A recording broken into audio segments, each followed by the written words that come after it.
Bom dia a todos. Que Jesus, nosso Mestre, nos envolva nessa manhã maravilhosa de quarta-feira, nos inspirando, para que nós possamos ser dignos de levar o Evangelho de Jesus a todos que nos ouvem, mas principalmente a nós.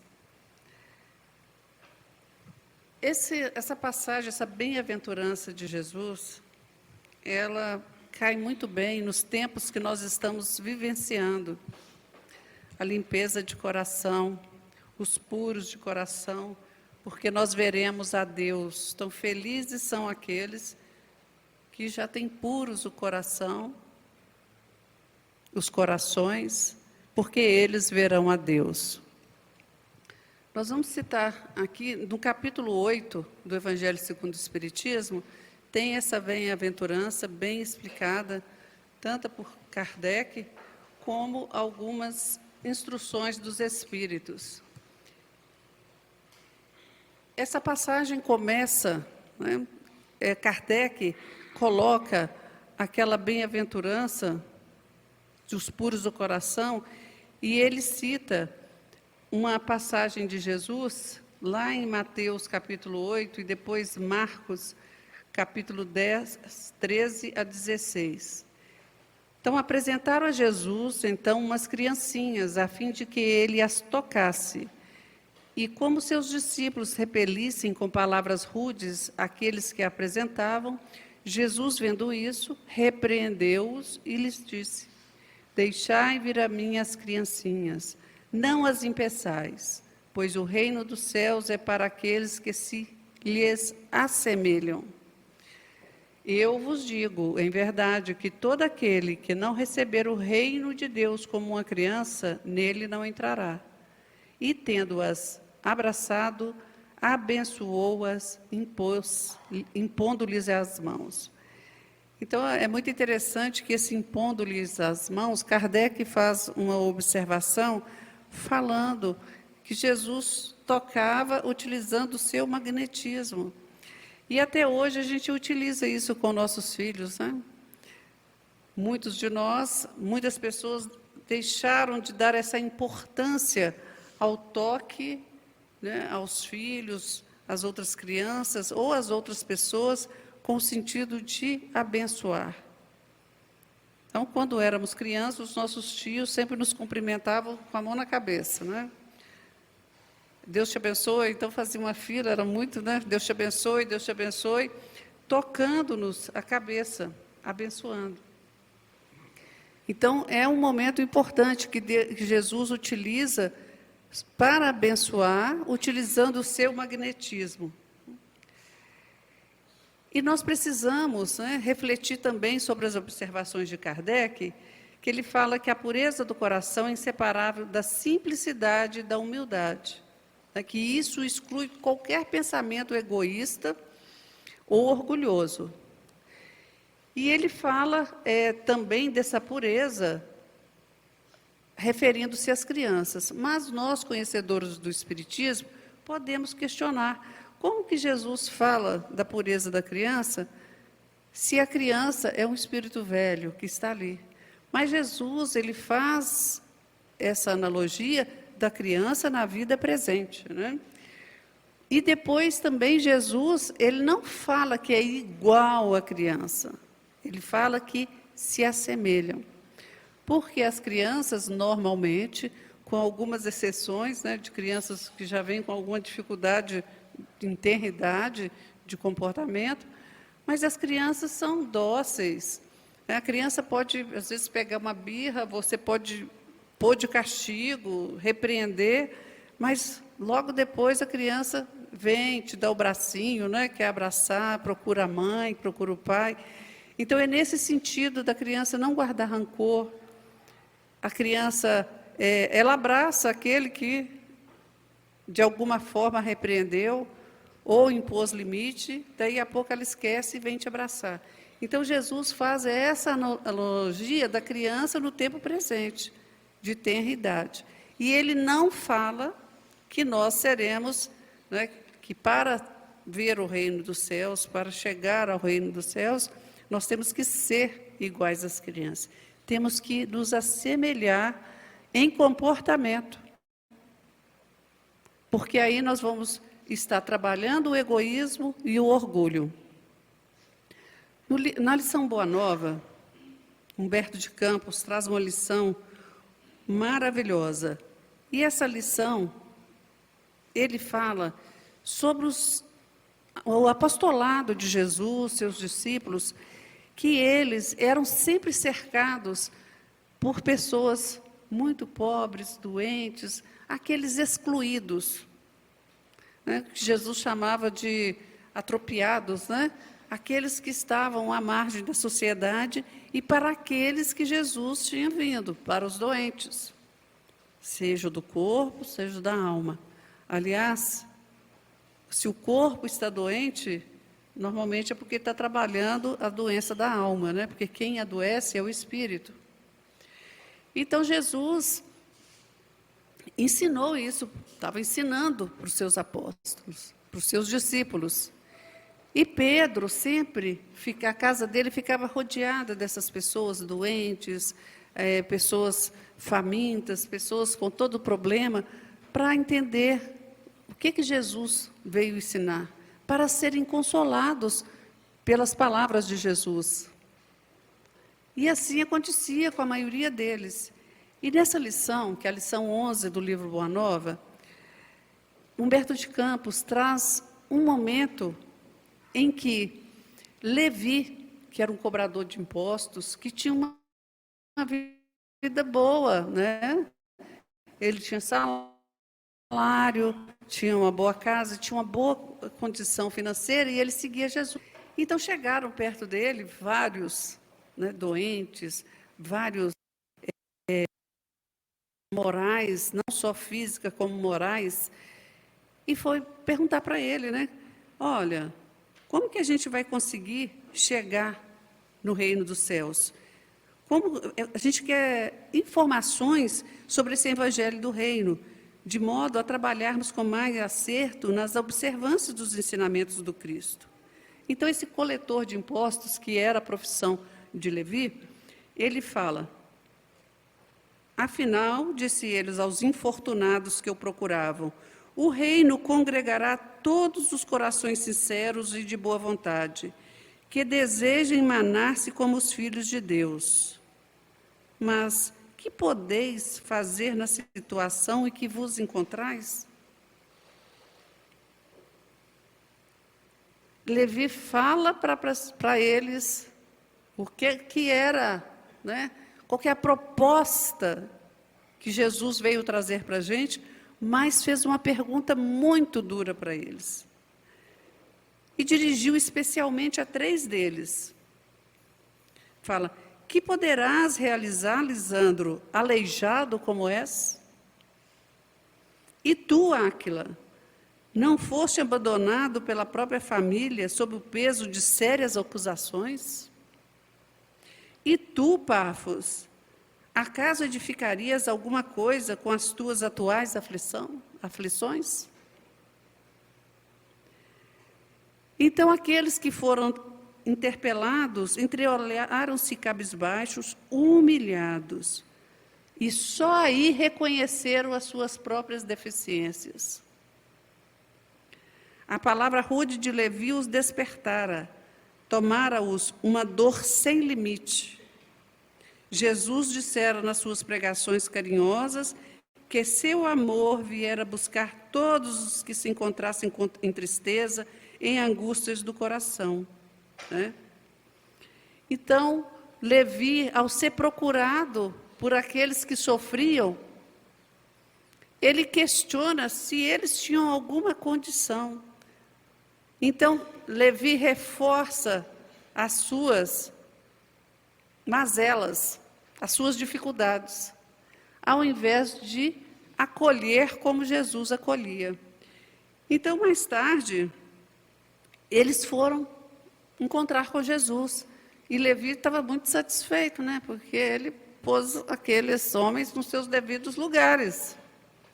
E foi falar com Jesus. Aí Jesus respondeu: Não, primeiro ele foi falar com Jesus, falando assim, que conseguiria o evangelho do reino com esses aleijados e mendigos? Mas aí, gente, ele lembrou que os outros discípulos e apóstolos de Jesus, eles eram muito pobres também. Aí ele fala, olha, tá, é justo, esperemos alguma coisa dos pescadores de Cafarnaum. Ele lembrando já de Pedro, de João, de Tiago, e lembrando daqueles que estavam ali com Jesus e que eram pobres, né? E ele já começou a perceber que ele errou em alguma coisa, cometeu um engano. Então Jesus, né, a gente imagina aquele espírito puro, caridoso, e que veio nos abençoar com as leis divinas de uma forma amorosa, já não era mais o Deus dos exércitos, né?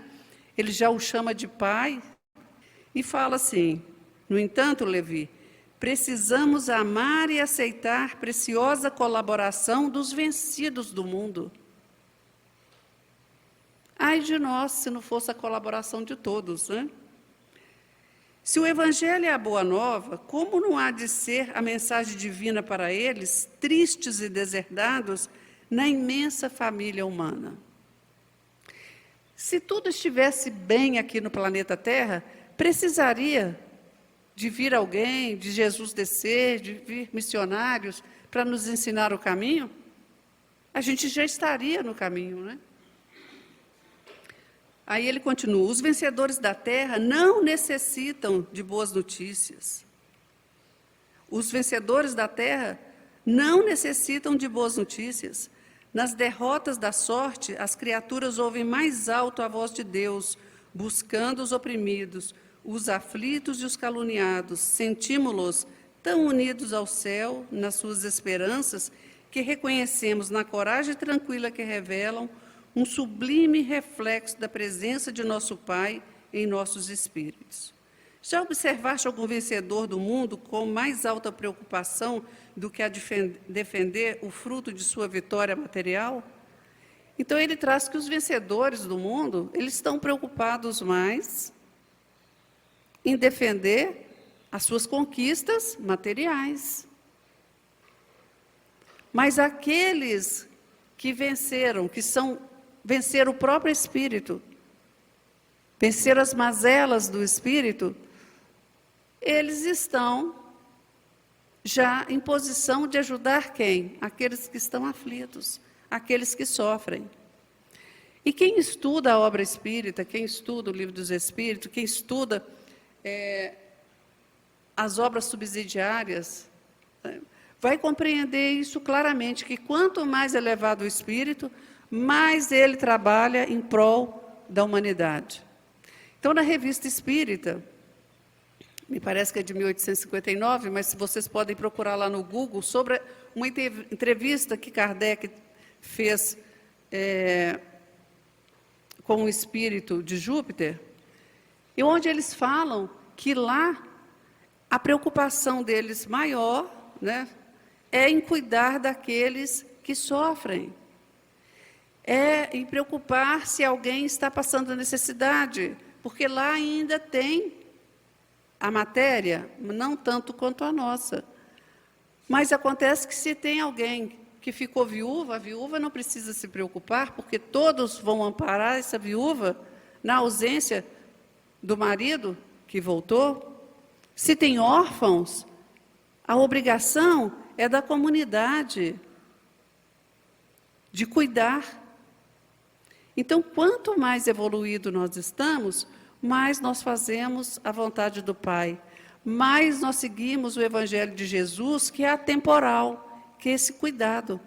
E aqueles que estão mais evoluídos ainda, cuidam de nós, dos orbes que estão ainda, né, primitivos ou em provas de expiações, nos orbes em desenvolvimento.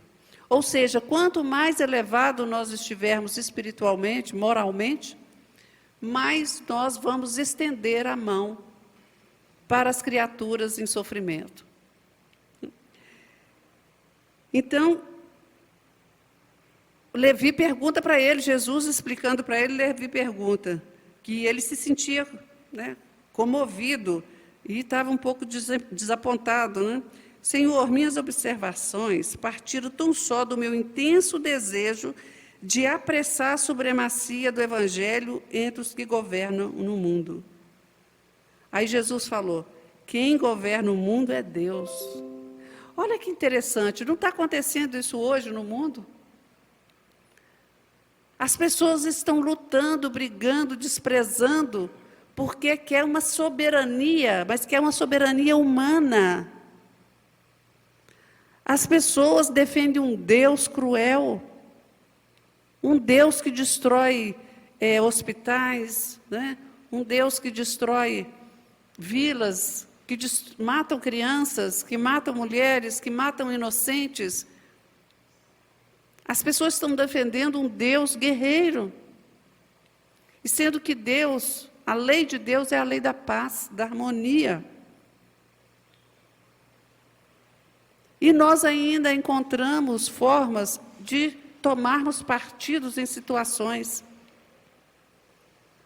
Nós deveríamos ter um partido só, que é o do amor, do Evangelho de Jesus. Esse deveria ser a nossa principal ideologia de vida, que é observar o Evangelho de Jesus.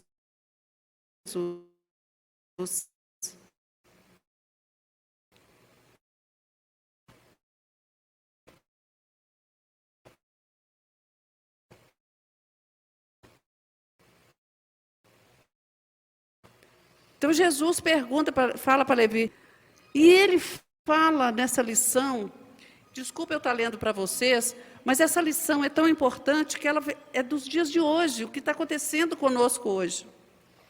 Então ele fala, agora imaginemos, Levi, que os triunfadores da terra viessem até nós ensarilhando suas armas exteriores. Figuremos alguns generais romanos chegando a Cafarnaum com seus troféus numerosos e sangrentos, afirmando-se desejosos de aceitar o evangelho do reino de Deus e oferecendo-se para cooperar em nossos esforços. Certamente estariam consigo legião de guardas e soldados, funcionários e escribas, carros de triunfos, espadas e prisioneiros. Começariam protestando contra as nossas pregações pelas estradas desativadas da natureza. Olha só.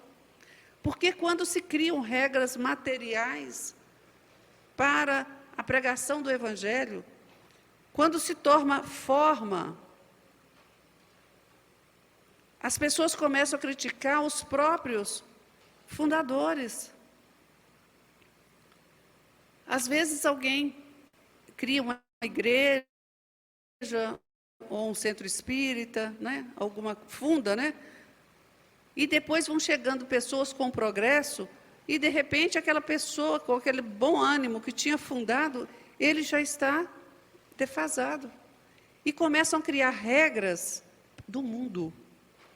E esquecem as principais, que é o cuidado com as pessoas, o zelo com as pessoas. Eu comentava com a minha amiga Lourdes, que ontem eu fui fazer um estudo numa casa que eu não conhecia, que chama Bezerra de Menezes, e a pessoa fez em cima da casa dela o centro espírita. Nossa, que sonho, né? Ter um centro espírita em cima da minha casa. E pequeno, mas muito organizado. Mas o que mais me chamou a atenção foi o acolhimento. Eu fui tão bem acolhida que eu fiquei sem graça. Eu sempre sou bem acolhida nas casas, não posso reclamar. Mas um lugar que eu não conhecia, eles me deixaram tão à vontade, me acolheram com tanto amor, com tanto carinho, com tanta afeição, que eu me senti tão bem, me ofereceram fluidoterapia. Eu falei, aceito, lógico, né? Então, eram coisas tão maravilhosas que eu recebi naquele dia, ontem à noite, que eu falei, Jesus, quantas pessoas maravilhosas existem, muito obrigada. E eu, achando que estou trabalhando, vim receber, né?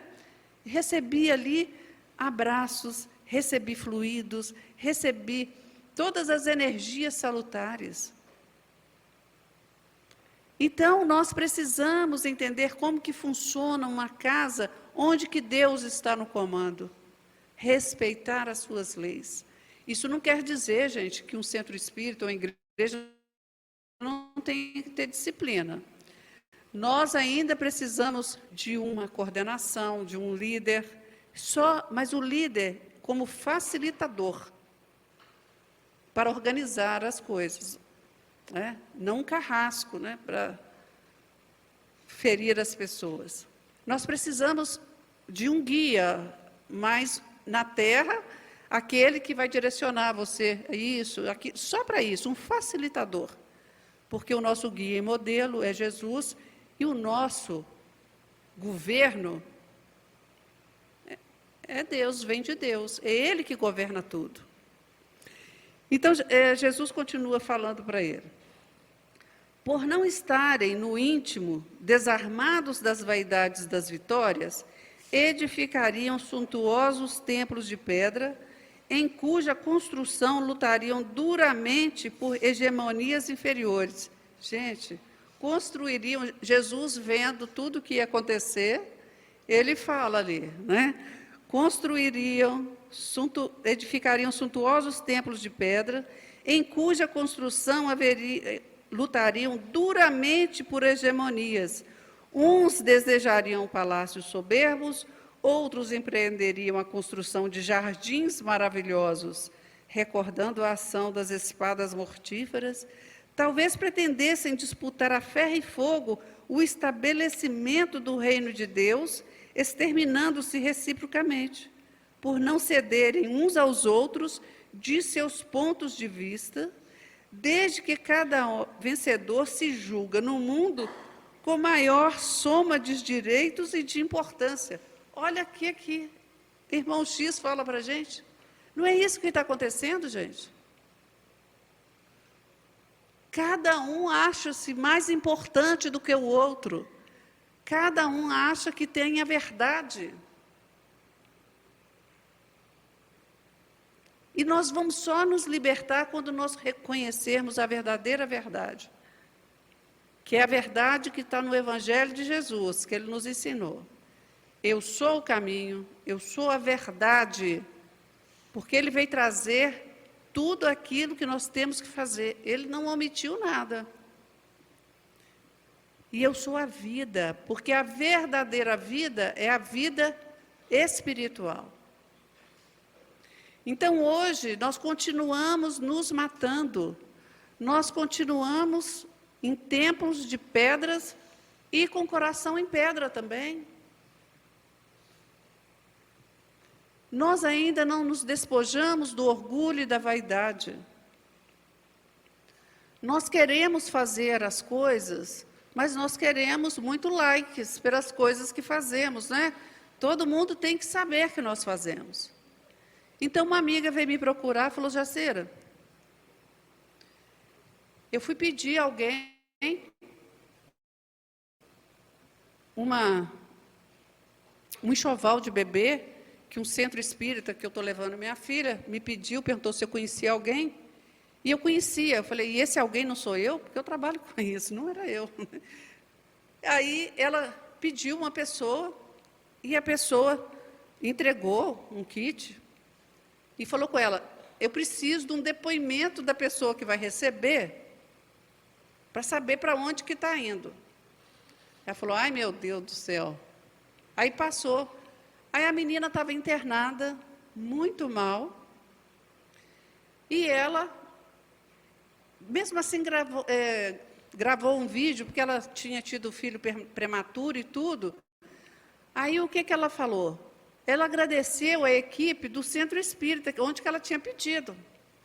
Aí a minha amiga, como ela tem pouco tempo de Centro Espírita e está tentando fazer o melhor dela, mandou para essa mulher e falou, olha, eu consegui só isso aqui, porque a menina está internada, ela está até com dificuldade de falar, teve um parto prematuro. Aí a mulher passou um áudio para ela, maltratando-a, falando, isso é um absurdo. Por um acaso foram vocês que doaram o enxoval para ela? Ela citou o nome do Centro Espírita, eu nem sou de Centro Espírita. Ela falou assim, Jacira, é assim que funciona? Eu falei, não sei com os outros, mas eu não quero ser assim. Eu falei, isso não foi o que Jesus ensinou, mas ore por ela, agradeça pelo enxoval que ela ofereceu e ore para que ela caia em si, para que ela perceba que tudo que a gente faz é para nós mesmos. Toda boa ação que nós fazemos retorna para nós, em forma de providência divina, em forma de consolo, em forma de amparo, nos momentos que nós mais precisamos. Mas nós estamos tão apegados às coisas do mundo, que até para fazer a caridade, nós queremos um agradecimento, nós queremos que todo mundo veja o que a gente faz. Não existe mais gratidão do que quando nós vemos uma pessoa que venceu tudo e que você fez parte do caminho dela. Não precisa ela de agradecer. Quando você vê, você fica muito feliz. No Livro dos Espíritos, não me lembro a pergunta, fala que se a gente conseguir salvar uma pessoa, encaminhar uma pessoa, ajudar uma pessoa no seu processo, que nós já ganhamos a nossa encarnação. Olha a importância, se a gente ajudar uma pessoa, se a gente conseguir encaminhar uma pessoa. E quando às vezes a gente tem essa oportunidade, nós queremos o quê? Visibilidade. Nós queremos likes, nós queremos publicar o que a gente faz. Eu acho que o bem tem que ser divulgado, mas como coletivo, né? Como coletivo. O Sheila tem um Instagram, né? Tem o Facebook, divulga as palestras, divulga os trabalhos, chama todo mundo para a tarefa, mas lá não está falando, gente, parabéns para o Theo, que ele dirige a reunião de quarta-feira. Não existe isso. Ele que não pega essa vaguinha e fique, assim como eu, né? Assim como todos nós. Né? Posso te substituir? Não, substituir não. Um dia eu posso até precisar faltar, mas substituir não. Eu quero isso aí até o fim. Preciso trabalhar. Né? Então, nós precisamos dessa demonstração de carinho com o outro, mas que o outro se sinta bem. Imaginemos nós, se essa moça fica sabendo disso. Imaginemos nós, se nós necessitarmos de alguma coisa um dia, porque, gente, isso pode acontecer. Tudo que nós temos é empréstimos. E se um dia nós tivermos pedido, né, a Deus, para a gente passar pela prova da miséria no final da vida, ou no tempo, e a gente precisar pedir alguma coisa, uma cesta básica, uma roupa, e nós formos humilhados dessa forma, nós ainda não aprendemos a nos colocarmos no lugar do outro. É por isso que erramos tanto. Mas a gente tem que se colocar no lugar do outro como o outro está, sem condições nenhuma. Então, Jesus, ele chama atenção para essas construções externas que nós fazemos, de templos, né? Tem gente que quer cuidar tão bem de um templo que não quer receber uma pessoa necessitada realmente. Afinal de contas, a Casa do Caminho, aberta por Pedro, não era para receber todos aqueles que não eram mal vistos na sociedade, que não queriam, que as famílias não queriam, os doentes que as famílias não queriam em casa.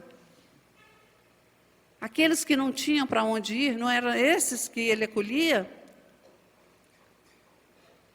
Então, as nossas casas religiosas têm que mudar o seu ponto de vista, se não são apenas templos de pedras que o tempo vai destruir. Então, Jesus continua com ele assim. Deixa eu ver aqui que eu me perdi aqui, né? Aí ele fala, né, que não, por não estarem íntimos, né, eles vão fazendo esse tipo de coisas, vão disputando a ferro e fogo, e cada um vai dando a importância que cada um acha que tem. Então, a pretexto de lutar em nome do céu, espalhariam possivelmente incêndios e devastação em toda a terra. Jesus estava vendo as bombas caindo, né? Possivelmente espalhariam incêndios e devastações em toda a terra. E seria justo, Levi, trabalhássemos por cumprir a vontade do nosso Pai, aniquilando seus filhos, nossos irmãos? Então, como que nós podemos pregar um Deus, o amor de Deus, se nós matamos os filhos de Deus, se somos todos irmãos? Porque todas as religiões, todas as crenças, acreditam que nós viemos de um só lugar, não é? Mesmo se não for cristão. Deus é o Pai. Então, como que eu posso matar o filho do meu irmão, que é filho do mesmo Pai, e que Deus cuida da mesma forma? E Jesus faz esse questionamento.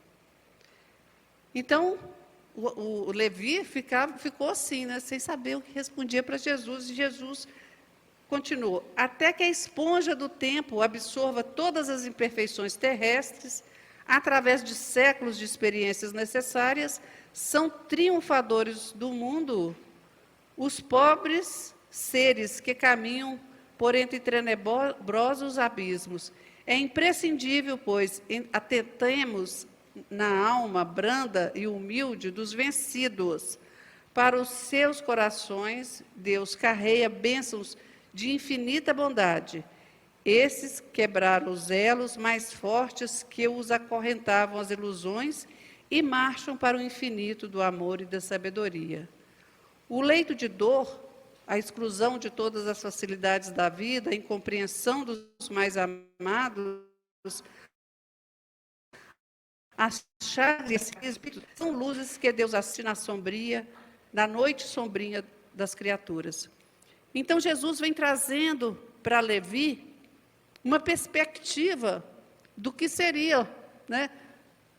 Como que o homem estava conduzindo o Evangelho de Jesus e a crença em Deus.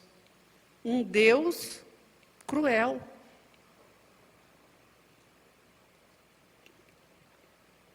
Eu convido vocês depois a lerem a lição 18 do livro Luz Imperecível, do Evangelho, né, humildinho, chamado, do Honório Abreu. Chama Luz Imperecível e a questão chama Limpos de Coração. Então, o Honório, ele faz um estudo e ele fala que bem-aventurados os limpos, que são sem manchas, puros. O esforço de purificação do psiquismo, através das reencarnações, é o objetivo essencial de todos os seres em seu plano de aperfeiçoamento. Então, através das reencarnações, nós vamos nos aperfeiçoando, vamos trabalhando as nossas imperfeições. E Kardec, ele nos convida, né? A essa mudança, e ele fala que nós seremos reconhecidos, nós cristãos espíritas, seremos reconhecidos pela nossa transformação moral. Então, tem coisas que nós já não fazemos mais, mas nós ainda pensamos, né? Muita coisa que a gente não faz, a gente pensa. Então, é a nossa transformação moral. E pelo esforço que nós fazemos diariamente para eliminar as nossas imperfeições. Então, cada dia eu posso traçar um objetivo, né, de lutar, travar aquele bom combate que Paulo nos fala. Comigo mesma, com as minhas imperfeições, para ver, né, para que eu consiga vencer essas más inclinações, como Kardec fala no Evangelho. Aí ele fala os corações, limpo de coração. Aí ele vem falar que o coração, né, é um órgão que ele funciona como bomba, né, para jogar o sangue em toda a corrente sanguínea. Mas que o coração, né, aqui no chakra cardíaco, nesse órgão, é que quando nós sentimos alguma coisa, quem sente é o espírito, mas reflete no coração. Quando a gente fica chateado, o que acontece? O peito, né? Tem gente que fala, senti até uma dor no meu peito. Quando a gente está alegre, satisfeito, também a gente sente a manifestação no coração. Então, através desse coração, nós vamos perceber a nossa elevação espiritual, de acordo com as nossas reações. Como que eu reajo numa situação? Como que o meu coração está? Está tranquilo? Eu consegui manter-me pura? Pura no sentido de pensamentos, de sentimentos? Então ele fala, coração limpo é destituído de maldade, capacitado a sentir e perceber o bem, a caridade e o desempenho da evolução em todos os ângulos da criação. Aí ele continua, porque eles verão a Deus, fazendo uma afirmativa, Jesus, de como de hábito, a justifica dentro da lógica, da razão e do bom senso. Ou seja, os que preenchem os requisitos, verão, porque para chegar a tal conquista, utilizaram do tempo, interesse e perseverança no trabalho de burilamento pessoal. Então, é o esforço que empreendemos para eliminar a nossa más inclinações. Aí ele termina falando que a visão que o homem possui da divindade vem se alterando. A princípio, foi apontado pelos profetas como Senhor dos Exércitos. Depois, Jesus o chama de Pai. E João Evangelista, por fim, fala que Deus é amor, né? Deus mudou? Não, Deus é imutável. O que muda é a nossa perspectiva. À medida que nós vamos evoluindo, nós vamos tendo uma visão. Jesus chamou de Pai para que a gente percebesse que um pai não dá uma serpente ao filho que pede um pão. Não é assim? Então, Jesus o chama de Pai para que as pessoas esquecessem a ideia de um Deus guerreiro, violento. Então, meus irmãos, a gente faz nessa manhã um convite para todos nós, ajudarmos nessa pureza, porque nós precisamos estar todos juntos, estarmos juntos, purificando os nossos pensamentos, purificando o nosso coração, purificando a nossa fala e as nossas ações, se nós queremos ter um planeta pacífico. Não é como uma frase sempre usada, que nós sejamos a mudança, que comece em nós a mudança que nós queremos para o mundo. Então, que nós comecemos a fazer a verdadeira caridade que começa em nós, mudando o nosso pensamento, nosso sentimento, a nossa fala e as nossas ações. Que Jesus nos abençoe e que nos dê muita oportunidade de trabalho. Muito obrigada e um bom dia.